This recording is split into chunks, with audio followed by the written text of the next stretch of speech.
Muy buenas tardes o noches o días, donde sea que estés. Dios te bendiga. Nuevamente, Pastor David, esta vez dirigiendo este video desde otro lugar, insospechado, como la vida misma también lo es. Hoy estamos aquí, mañana quién sabe. Pero donde sea que estemos, Dios nos pone siempre una palabra para compartir. Por eso, en esta hora, quisiera tomar los minutos que siguen para continuar con este viaje juntos a través del antiguo pacto, del Antiguo Testamento, y esta vez correspondiente a la historia bella, hermosa, cargada de significancia como es la vida de José. Antes queremos orar. Y dentro de las cosas que vamos a orar durante estos próximos días es las circunstancias que interrumpen la tranquilidad de personas que solo vinieron a este país para intentar salir adelante con sus familias. Sí, es probable que hayan personas que vinieron de alguna manera a hacer otras cosas, pero la mayoría quiso buscar un bienestar. Y lo han tratado de conseguir a través de trabajo arduo. Sin embargo, pues no todos lo entienden así, pero Dios está al control, no te desanimes. Si estás pasando por una situación adversa, la historia de José es más que encomiable para meditar en ella y encontrar un aliciente en estas circunstancias de la vida. Oremos. Querido y bondadoso Padre que estás en el cielo, en esta hora, Padre, dirígenos en el estudio de tu palabra, juntos en este transitar del año bíblico, esta vez dirigiéndonos a través de la historia de aquel hijo tuyo, a quien escogiste, para dar alimento y para convertirlo en un monumento a quien podamos emular. Dios nos bendiga en el nombre de Jesús. Amén.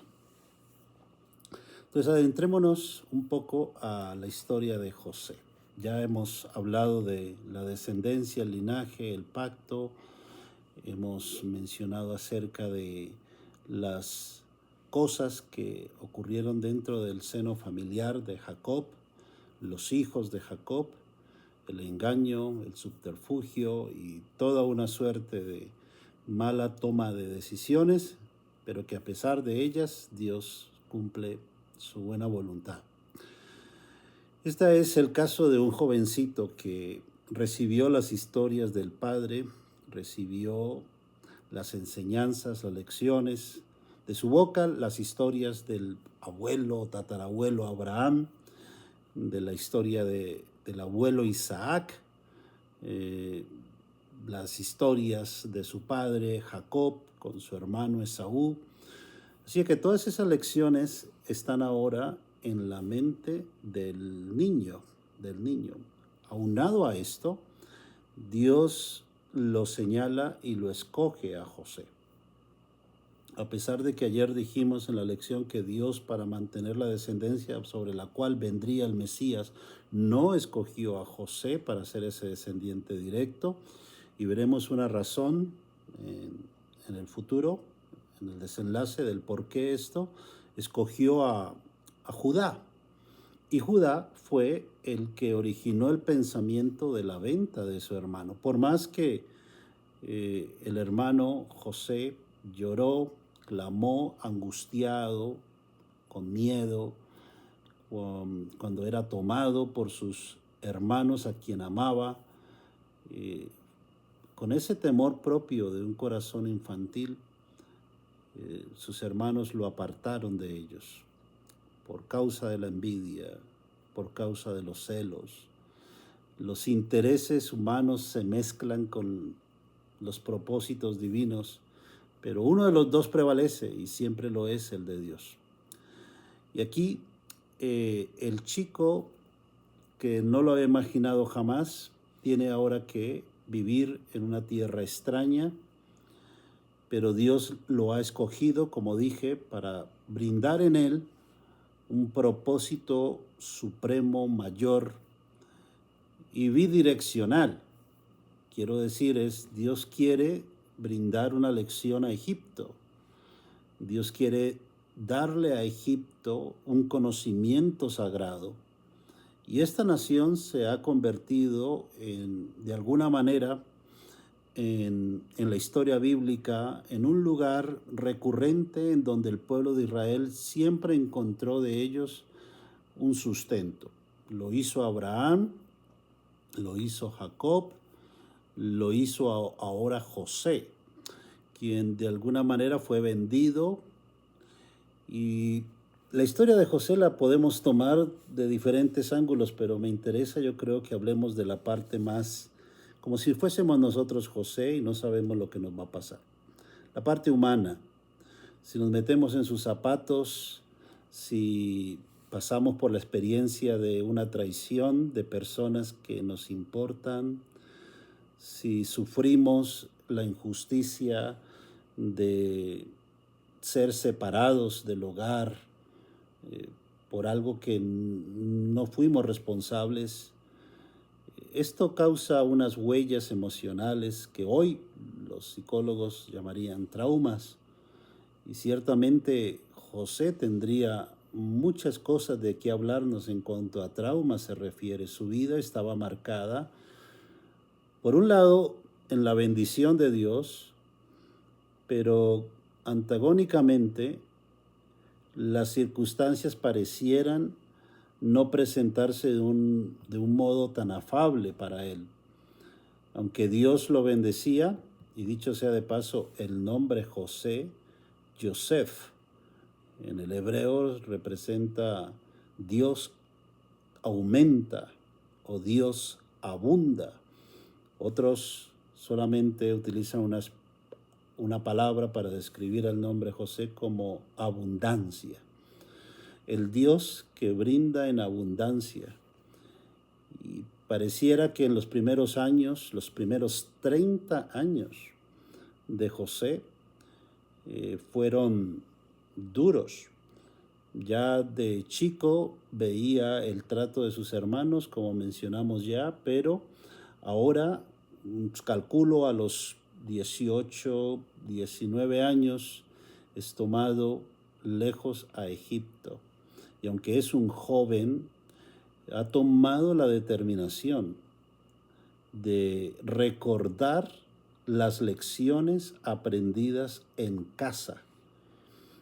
Y aunque en tierra extraña, esas lecciones, las historias pasadas por su papá, con la escalera de ángeles, las historias contadas del pacto en su niñez temprana, lograron hacer mella en el pensamiento de José, de modo que ahora José tomó la decisión de permanecer en tierra ajena, fiel al Dios Altísimo.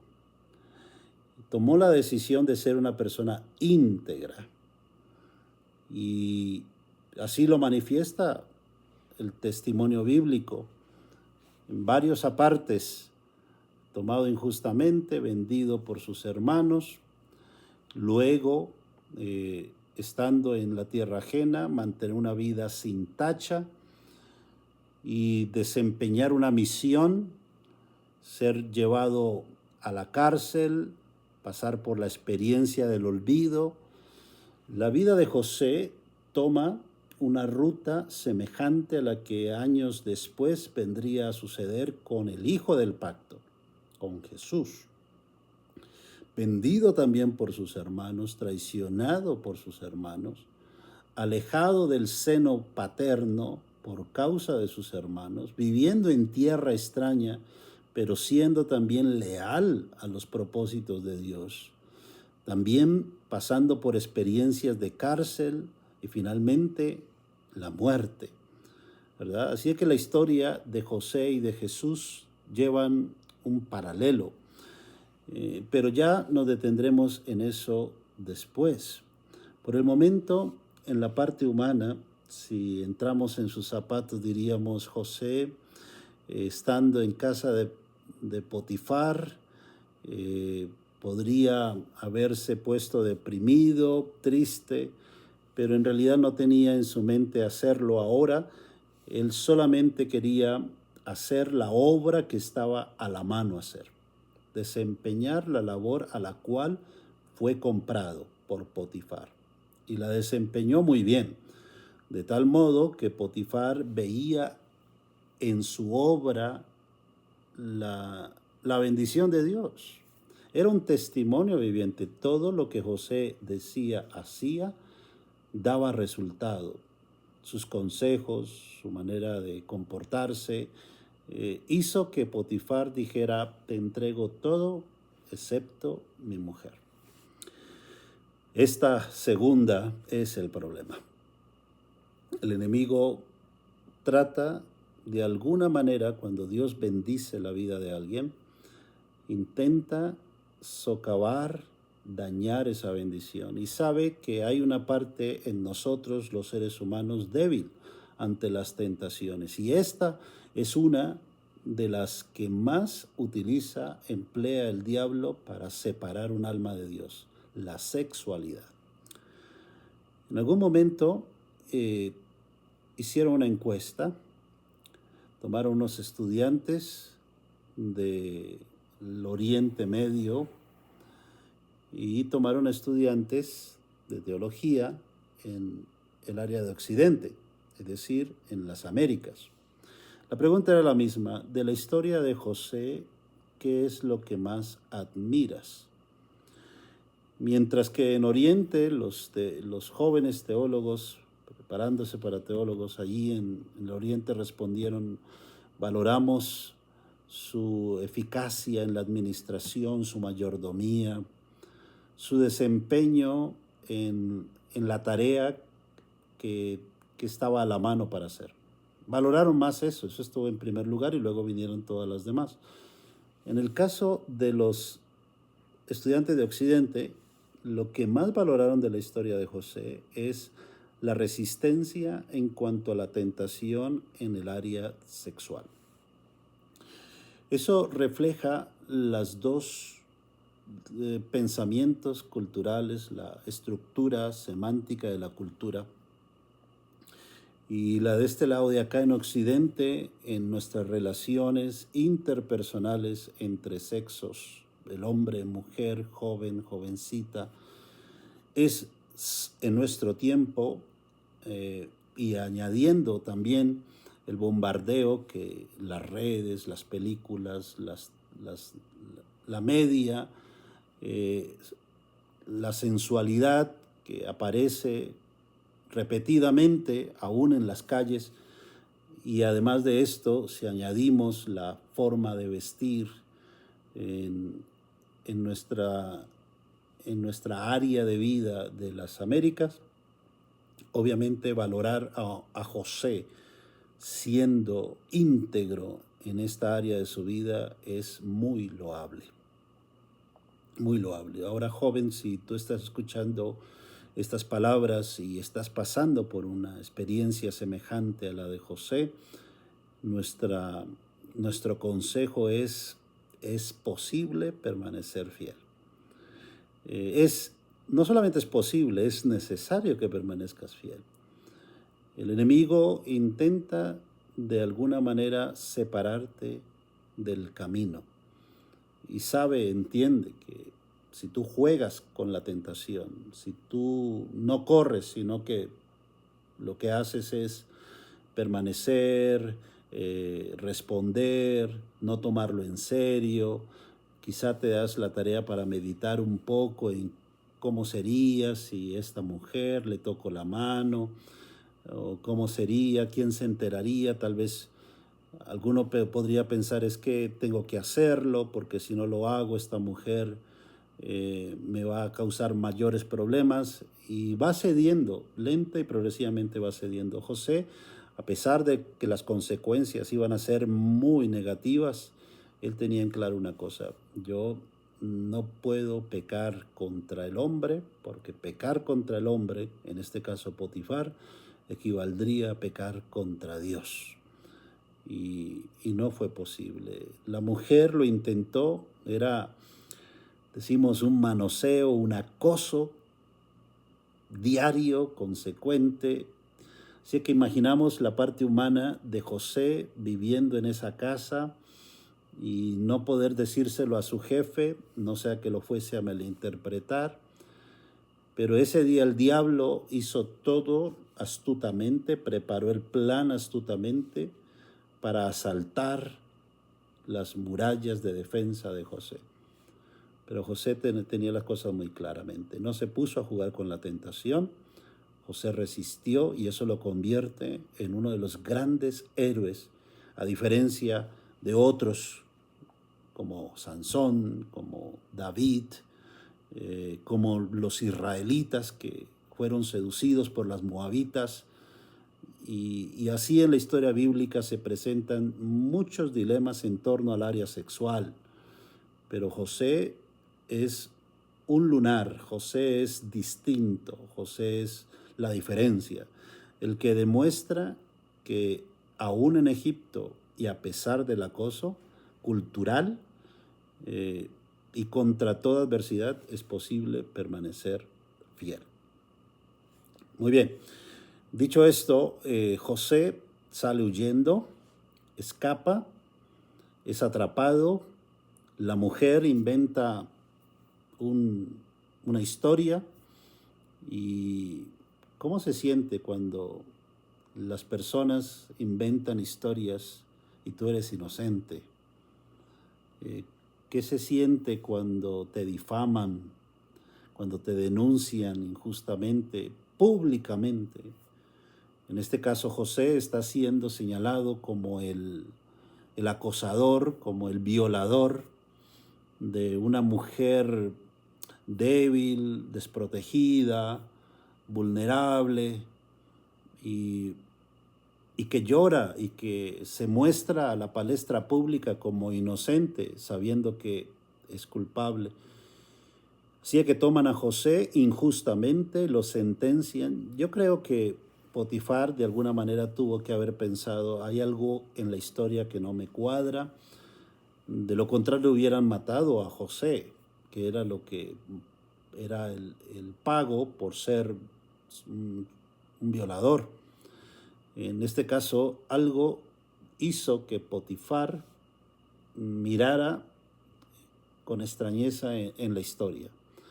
De todas formas, como estaba en juego la reputación, es tomado prisionero. Y aquí encontramos de nuevo a José en otra de las pruebas de su vida, la cárcel, siendo llevado injustamente a la cárcel. ¿Sabe que hay personas que conozco que han sido llevadas a la cárcel? Yo no he estado ahí para decir las cosas, pero conozco el testimonio, veo también los hechos, y por qué no decirlo, lo digo públicamente, creo en su inocencia, confío en su inocencia. ¿Y cuántos inocentes no debe haber en una cárcel? O algo, si tú eres uno de ellos y pasaste por esa experiencia, sabes los pensamientos que te arroban allí.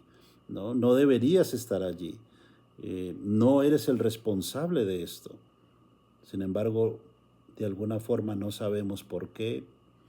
Las pruebas para todos son distintas y puedes pensar que Dios no está, que Dios te abandonó, que no escucha, que dónde está Dios para defender tu causa. Y cuando todos se van, te abandonan, ¿qué haces? José decidió de nuevo lo que hizo en Egipto, decidió confiar en Dios. Nuevamente ahora lo hace y realiza lo mismo que en casa de Potifar. Esta es una norma en su vida, ser un buen mayordomo. Y cuantas veces se consagra a hacer el trabajo que tiene que hacer, Dios aumenta, Dios bendice. Y el encargado de la cárcel vuelve a ver este testimonio. José es un testimonio de que hay alguien que vive en él. José es un testimonio de alguien que es diferente al resto. Quizá porque es comedido, porque es el que se queda al final para cerrar, para que todo quede en orden. Es el que lava los platos, es el que embetuna los zapatos. es el que plancha la ropa, es el que cuelga el cuadro. José no refunfuña, José no se muestra ofuscado cuando recibe una orden, sino que simplemente lo hace de buena manera. Y esto lo convierte en una persona diferente. Lo mismo que Potifar, ahora el capitán de la guardia le entrega las llaves de los prisioneros, se los encarga. Y curiosamente, providencialmente, no accidental, sino providencialmente, Dios envía allí a quienes finalmente van a sacarlo de allí. Estos son el copero y el panadero que delinquieron, fallaron al faraón de Egipto. Y ahí llegan y se encuentra José con ellos. Tiene sueños. José, y este es otro elemento adicional en la historia de José, y es que Dios lo ha puesto para conseguir revelarle cosas, mostrarle cosas a través de los sueños. Se le llamaba, así era el dicho, el soñador. Ahí viene el soñador, dijeron sus hermanos, el soñador. Dios revelaba sueños. Y aquí vienen dos que tienen un día el mismo sueño. Para entonces, imaginamos a José tener por ahí unos 24 o 25 años, es joven. Y lo calculo porque es a la edad de 30 donde él ingresa al palacio del faraón, a la edad de 30 años. Por lo tanto, tuvo que pasar en la cárcel posiblemente entre mínimo 3 años, probablemente 5. ¿Cómo te sientes si eres inocente, oras a Dios, eres creyente y el resultado de tu fidelidad es la injusticia? Muchos son tentados a dejar de ser fieles, a veces con cosas menos importantes, con baladíes, somos seducidos a abandonar la fe. Imagínate ante estas circunstancias como las de José. José, en cambio, propuso en su corazón mantenerse leal aún en la cárcel y orar día tras día, saber que Dios, el Dios del pacto, no ha fallado, que si ahora le toca estar en la cárcel, debe haber una salida. Ora y confía en que hay una salida. Y cuando menciona o cuando escucha mencionar que estos son el panadero y el copero, él encuentra quizá una oportunidad. Pero ellos también están en la cárcel igual que él. Han fallado al faraón. Pero de alguna manera los hijos de Dios siempre nos amarramos a los rayos de esperanza que de pronto nos son propuestos en el camino. Y Dios está con él. Tienen sueños. José inmediatamente dice, de Dios es la revelación. Esto lo recuerda con Daniel también. Dios es el que revela los sueños.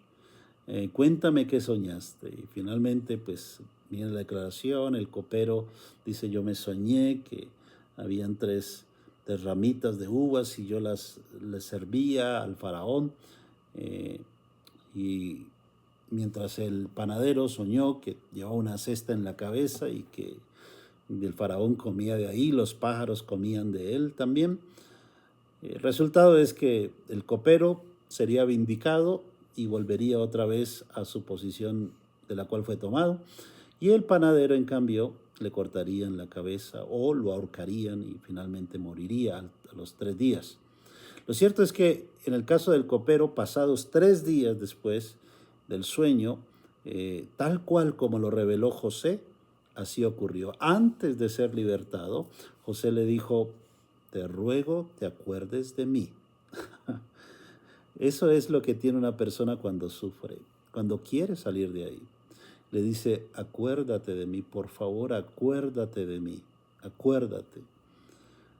Pero ¿sabes qué ocurrió? Que el copero salió, mientras que al otro lo ahorcaron, el copero fue restituido, pero lo que pasa con el ser humano es lo mismo, olvida.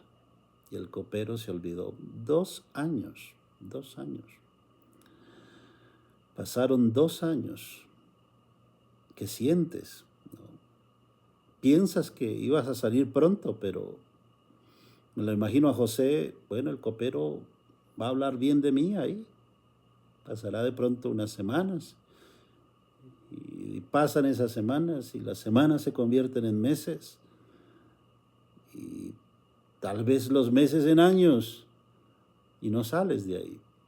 Esto genera una frustración muy grande. ¿Cómo lidias con eso? ¿Cómo lidias con la frustración? ¿Cómo te va cuando tienes anhelos, cuando tienes sueños?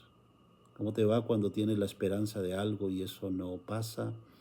Y cuando piensas que estás cerca de conseguir aquello, de pronto pasa otra cosa y cambia el plan de ruta y te hace retroceder. ¿Cómo te sientes? ¿O cómo te sientes si en el caso de José estás en la cárcel y aquella única esperanza que tenías de liberación se esfuma por causa del olvido de otro ser humano? Cuando te olvidan, cuando no eres más que un olvido de tu familia, cuando eres el olvido de tus hijos, el olvido de los amigos, no sé, cuando te conviertes solamente en un mal recuerdo de alguien, eso por supuesto te genera una sensación en el interior de inutilidad. Y José pues lo sintió así, el rechazo. Bueno, pero Dios tiene un plan y sacó al copero para que el copero, entre más cerca conviva con el faraón, mejor. Y escucha hablar al faraón de un sueño y convocar a los magos y a los sabios. Y como ninguno podría hacerlo, recuerda inmediatamente, dice, yo sé quién puede ayudarnos en este dilema.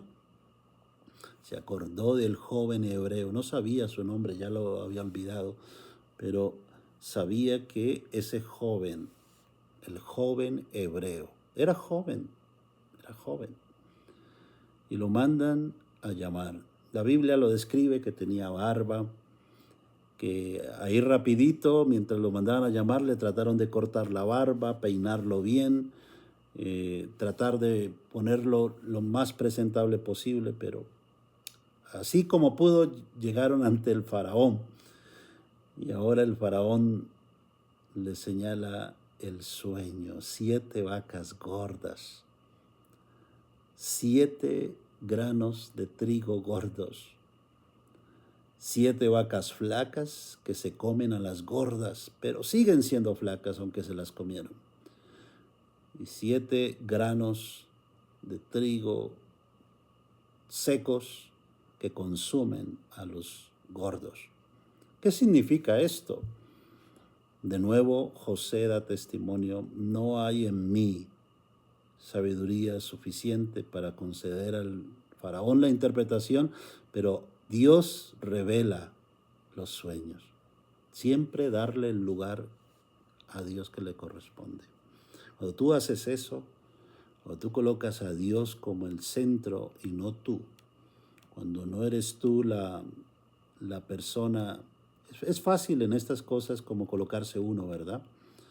Es fácil uno sentir: yo soy el que más ha sufrido, yo soy el que más ha llorado, yo soy el que ha sido mal interpretado, mal entendido, y la victimización, ¿verdad?, nos seduce, y cuando nos llega una buena noticia también nos vamos al otro lado, que es el sentirnos el centro del asunto. Y José sabe que no, José sabe que Dios está elaborando un plan.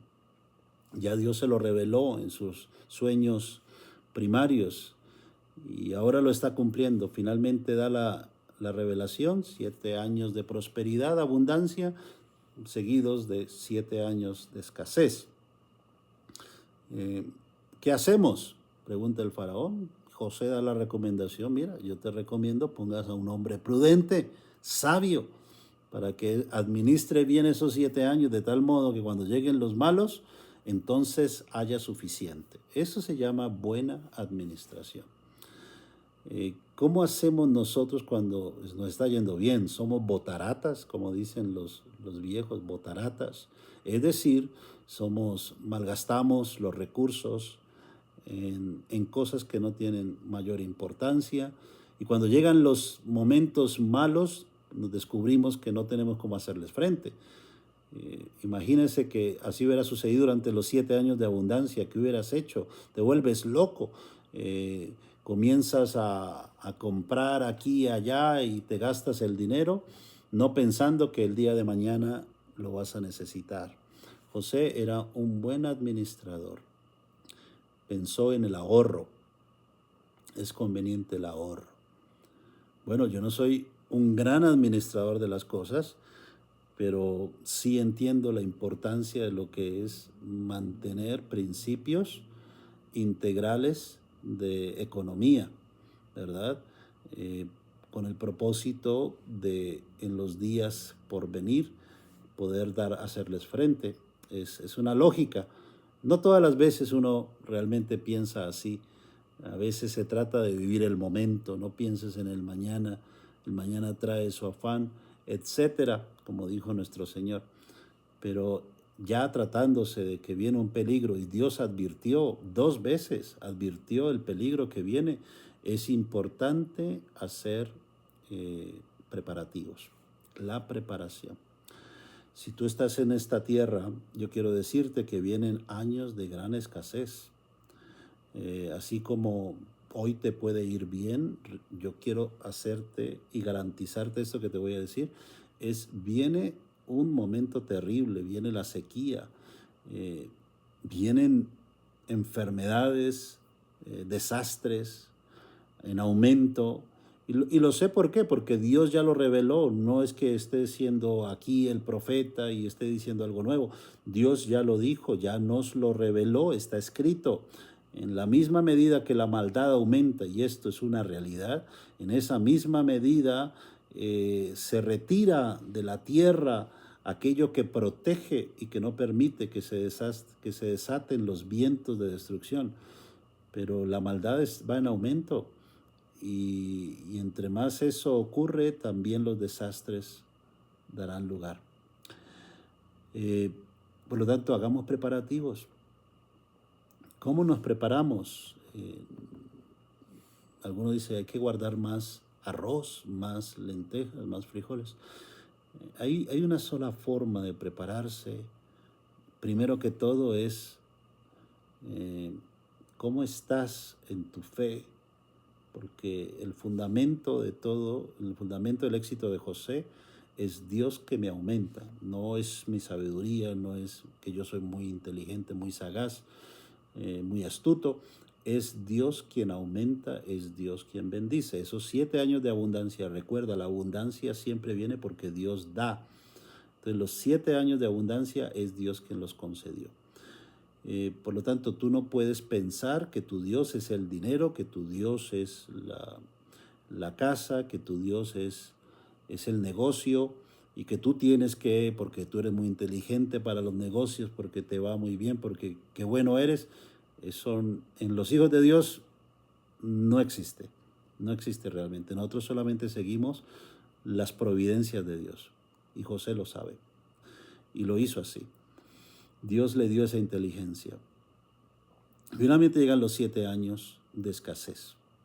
Y cuando llegan esos 7 años de escasez, no solamente para Egipto, sino para toda la región, los países cercanos, no llueve. Imagínense, 7 años. 7 años. Es muy difícil sostener la vida durante 7 años. La historia nos habla de ciclos de 7 años en el Antiguo Testamento.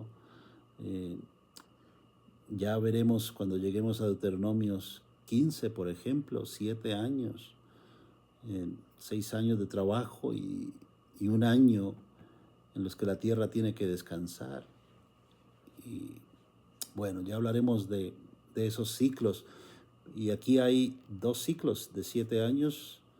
Y José es el gran gobernador y todos dependen de la pericia, de la maniobra, de la bendición que recala sobre José. Egipto existe por culpa de un joven que colocó a Dios en primer lugar. No solo Egipto, las naciones circunvecinas, los hebreos existen por la labor de un joven íntegro en su corazón.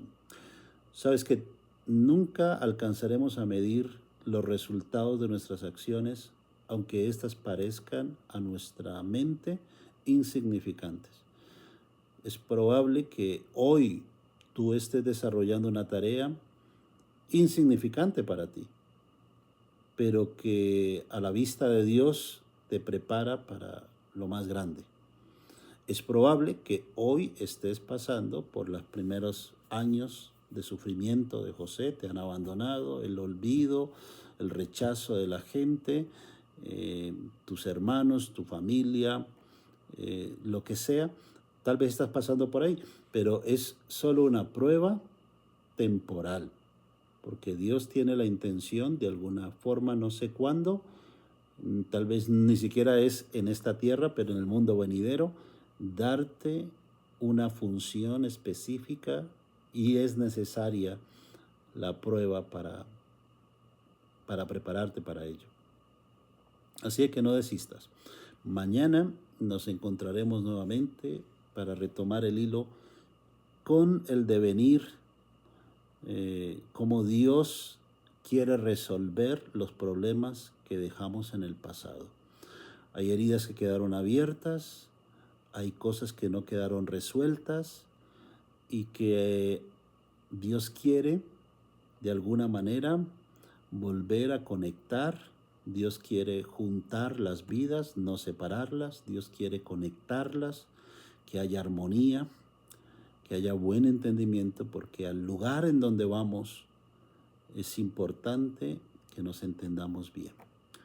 Así que por ahora, Dios te bendiga. Sigamos estudiando. Vamos a los capítulos del 40 hasta el 49. Vamos mañana del 40 hasta el 49 y así vamos culminando nuestra historia en el libro de Génesis antes de pasar al Éxodo. Dios sea contigo, mi querido hermano, mi querida hermana. La historia de José fue escrita, no aparece, es curioso esto, pero en los oráculos, en las historias que dejaron los egipcios, el nombre de José fue borrado. Para ellos fue un acto de vergüenza que tuvieran que depender de un extranjero y que a través de ese extranjero obtener supervivencia. Muy aplicado en nuestros días, a nuestro presente. Dios bendice al extranjero cuando el extranjero es su pueblo.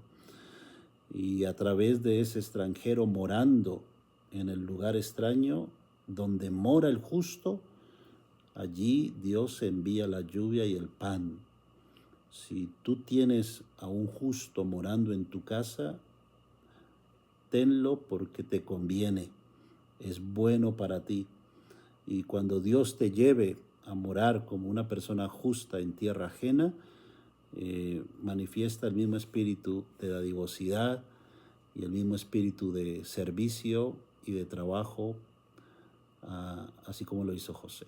Oremos. Gracias, Señor, por regalarnos este momento de estudio. Esperamos seguir leyendo este año juntos y poder aprender y ser transformados como lo fue tu hijo José, solo, pero con la compañía de los ángeles, y que trabajaron para que llegase a las esferas más altas de poder, pero ni siquiera el poder logró seducirlo, sino que también aún allí sintió el toque de Dios para servir. Que Dios nos ayude a ser como Él, en el nombre de Jesús. Amén. Muy bien, buenas noches, Dios guarde.